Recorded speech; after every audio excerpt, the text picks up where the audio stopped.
नमस्ते, अभिवादन आपका इनोसेंट इन्वेस्टर के इस नए वीडियो में दोस्तों बात करेंगे बाजार की। क्लोजिंग कहाँ हुई? 17,325 के ऊपर। अच्छी है क्लोजिंग? जी हाँ, दमदार क्लोजिंग है।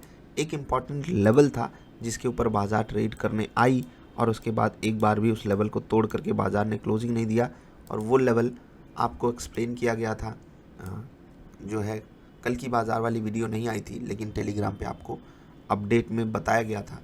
आप अगर जाकर चेक करोगे टेलीग्राम, आपको पता चलेगा यहीं पर वो लेवल बैठ रहा था। ठीक है, 297 के आसपास बाजार जस्ट उसके ऊपर खुलती है और क्योंकि सपोर्ट पे खुलती है इसलिए तुरंत ऊपर जाती है और फिर वहीं सपोर्ट लेकर के ऊपर चली जाती है। तो ये है खूबी एक इम्पॉर्टेंट लेवल की। बाजार हमेशा रेजिस्टेंस एंड सपोर्ट को सम्मान देना चाहती है। कभी कुछ कारणों से न्यूज़ हो गया, इवेंट हो गया, बाजार नहीं दे पाती है, लेकिन अक्सर बाजार जो है वो देना चाहती है। इसलिए मैं आपसे कहता हूँ लेवल्स पे फोकस करोगे, आपको कोई तकलीफ नहीं होने वाली है। ट्रेड्स की बात कर लेते हैं। 3 मिनट की कैंडल सारी जगहों पे टारगेट हिट हुए। 10 मिनट की कैंडल पे फ्यूचर्स में स्टॉप लॉस हिट हुआ, ऑप्शन में टारगेट हिट हुआ। 10 मिनट पे अगर आपको कन्फ्यूज़न हो तो आपको बता दूं 10 मिनट पे सेल साइड के ट्रेड में मुझे स्टॉप लॉस मिला है फ्यूचर्स में। ठीक है, ये हो गई निफ्टी की बात। अभी बात कर लेते हैं IPO की। बहुत सारे लोगों ने सवाल ये पूछा कि आपने मना क्यों किया अप्लाई करने के लिए। एक सिंपल सा कारण आपको बताऊं, देखो रेवेन्यू बढ़ रहा है, कंपनी का प्रॉफिट बढ़ रहा है, सब कुछ हो रहा है, लेकिन क्योंकि बाजार तगड़े से ऊपर से गिरी है और मुझे इससे भी बेटर क्वालिटी के स्टॉक्स बेटर प्राइजेस पे मिल रहे हैं और क्योंकि यहाँ पर सिर्फ आपके लिए एक लिमिट है 15,000 की, उसके नीचे ही आप पैसा लगा सकते हो, तो 15,000 पे 20% 30% कमाने के लिए मैं इतनी मेहनत क्यों करूं, अप्लाई करूं, वेट करूं, सारी चीज़ें हमारे फेवर में जाएं ना जाएं, क्या कब हो। ठीक है, ऊपर से किस्मत की भी मदद चाहिए और यहाँ पर मैं डायरेक्टली गेम खेल सकता हूँ। अगर मेरे पास 15,000 है, मैं 75,000 का ट्रेड ले सकता हूँ। अब आप कहोगे ये तो आप रिस्की काम बता रहे हो, तो मेरे लिए ये सूटेबल ज़्यादा है कि क्योंकि मुझे बेटर स्टॉक्स और भी दिखाई दे रहे हैं मार्केट में, इसलिए मैंने यहाँ पर अवॉइड किया है। बाकी 8-9 गुना का सब्सक्रिप्शन होना बड़ी बात होती है, 3 गुना तो ओवरऑल भर चुका है इनका वो। तो अभी भी अगर आपके पास ये ऑप्शन नहीं समझ में आ रहा है कि इससे बेटर स्टॉक्स अवेलेबल हैं मार्केट में डिस्काउंट पे, तो आप अप्लाई कर देना। मैंने खुद आपसे कहा है, ब्रांड में कोई दिक्कत नहीं, कंपनी में कोई दिक्कत नहीं, प्रॉफिटेबिलिटी में कोई दिक्कत नहीं, भविष्य में कोई दिक्कत नहीं। हाँ, अगर आप ये सोच करके अप्लाई करोगे कि आपको मल्टीबैगर रिटर्न मिल जाए तो उसकी पॉसिबिलिटी ऑलमोस्ट निल होनी चाहिए मेरे हिसाब से। तो बाकी आप अकॉर्डिंगली अरेंज करना। मैंने आपको जो कहना था वो बता दिया कि क्योंकि मुझे बेटर स्टॉक्स मिल रहे हैं इसलिए मैं नहीं अप्लाई करूँगा। That's it. आगे बढ़ते हैं। बाजार के बाद IPO की बात हो रही थी, तो आज एक स्टॉक की लिस्टिंग हुई। AGS ट्रांजैक्शन ऑलमोस्ट 8-9% नीचे ये स्टॉक क्लोज किया है।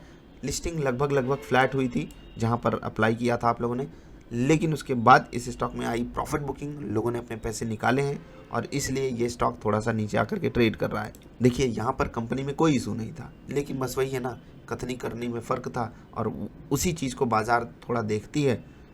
8% नीचे और इशू प्राइस के 8% नीचे ये मामूली बात नहीं होती है, तो थोड़ा आपको यहाँ पर नज़र बनाकर रखनी चाहिए। अगर आप अदानी में अप्लाई कर रहे हो थोड़ा देख लेना, लेकिन अदानी की कहानी थोड़ी अलग है, थोड़ा आपको समझना चाहिए। BPCL रिजल्ट और रिजल्ट के बाद अनाउंसमेंट हो सकता है, डिविडेंड का अनाउंसमेंट हो नहीं सकता, होगा, तो ये कमाल की बात है। IOC पे भी आपकी नज़र होनी चाहिए डिविडेंड के लिए। और स्टॉक बढ़िया लेवल पे आकर के क्लोज दिया है, गैप अप करके सस्टेन किया है, वॉल्यूम बढ़ा हुआ है, चीज़ें अंडर कंट्रोल है, हमारे फेवर में है। लेट्स सी कि यहाँ पर क्या होने वाला है, नज़र आपकी ज़रूर होनी चाहिए। अगर आप थोड़ा सेफ प्ले करना चाहते हो तो बजट वाले दिन अगर ये स्टॉक बढ़िया चलने लगता है तो आपको सिर्फ 390 की पुट खरीद करके फ्यूचर्स या नॉर्मली ट्रेड कर लेना है कैश मार्केट में।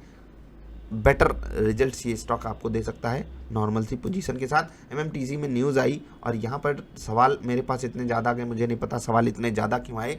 न्यूज़ जो है बिल्कुल अच्छी है MMTC के लिए। अगर आप वैल्यू अनलॉक करना चाहते हो तो MMTC एक बेटर पिक हो सकती है, लेकिन ये नहीं मैं कहूँगा कि आप कूद फाँद के यहाँ पर आ जाओ ट्रेड करने। अगर आप आज किसी कारणवश न्यूज़ के चक्कर में फंसे हो तो यार मेरे हिसाब से तो वैल्यू है स्टॉक में, ठीक, वैल्यू है स्टॉक में।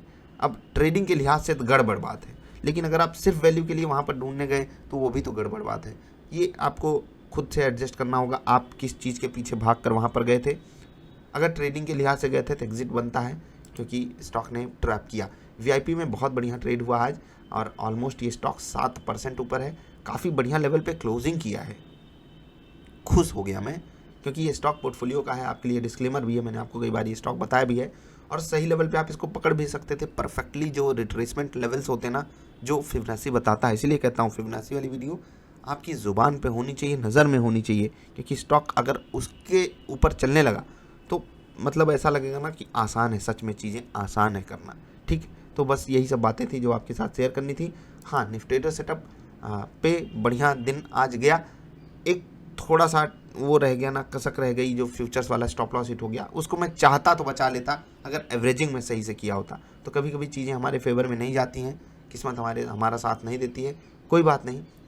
हमेशा हमें किस्मत का साथ चाहिए भी नहीं, लेकिन जब भी दे किस्मत साथ तो उस दिन हमें प्रॉफिट बढ़ा चाहिए बस। और यही चीज़ मैं आपको समझाता रहता हूँ। ठीक है, एक बात बस आपको जाते जाते बताऊँगा कि देखिए, बाज़ार सही लेवल पे, ठीक है, जो आपको लेवल बताया गया था वहाँ पर खुल के जब उसको सम्मान दे रही है, ऊपर से जब सेटअप आपको बाई दे देता है ना, तो बहुत गजब वाली फीलिंग आती है कि सेटअप भी बाई दे रहा है, सपोर्ट भी बाई दे रहा है, लेवल्स भी बढ़िया हैं। और उसके बाद जब आप बाई करते हो ना, जैसे कि 334 रुपये पे जब आप फ्यूचर्स बाई करते हो, और वो जब आराम से आपको 25-30 पॉइंट आपको जो है तुरंत दे देता है, बहुत मज़ेदार वाली फीलिंग आती है। चाहे ऑप्शन वाला ट्रेड हो, चाहे फ्यूचर वाला ट्रेड हो, मज़ा आता है। कभी कभी TSL हमको खाना पड़ता है ऑप्शंस में, क्योंकि हम वहाँ बड़े टारगेट के लिए जाते हैं, लेकिन लॉन्ग रन में ये आपको बहुत प्रॉफिट देने वाला है, बहुत फ़ायदा देने वाला है।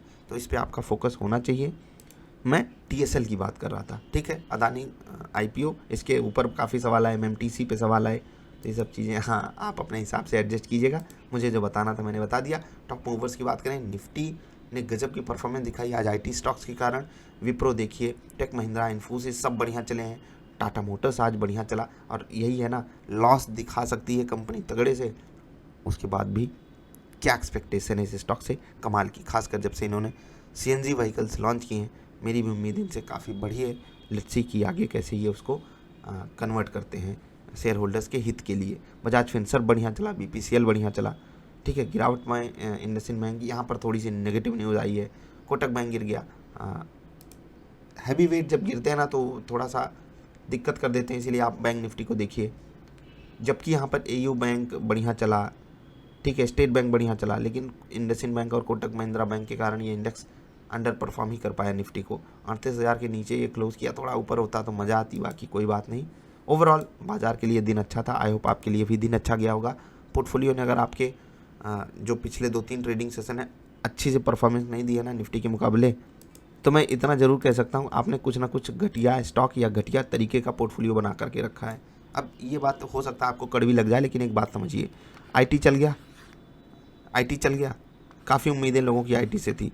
अब IT अगर आपने इस गिरावट में चूज़ किया, कितना मज़ा आया।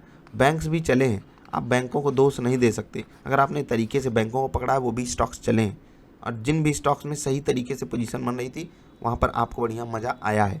एक चीज़ बता दूं कि जो पिछले हफ्ते की शुरुआत हुई थी वहाँ पर आपने देखा, और काफ़ी बार ऐसा होता है कि छुट्टी के बाद या छुट्टी से पहले जब भी बाज़ार ओपन होती है तो काफ़ी बड़ी गिरावट दिखा करके ओपन होती है। तो जब वहाँ पर स्टॉप लॉसेस जाते हैं, मेरे भी जाते हैं, आपके भी जाते होंगे, तो वहाँ पर जो स्टॉप लॉसेस हैं उनके लिए हमें रोना धोना नहीं है कि अरे स्टॉप लॉस आ गया, आप क्या करें, अब ट्रेड ही नहीं लेंगे।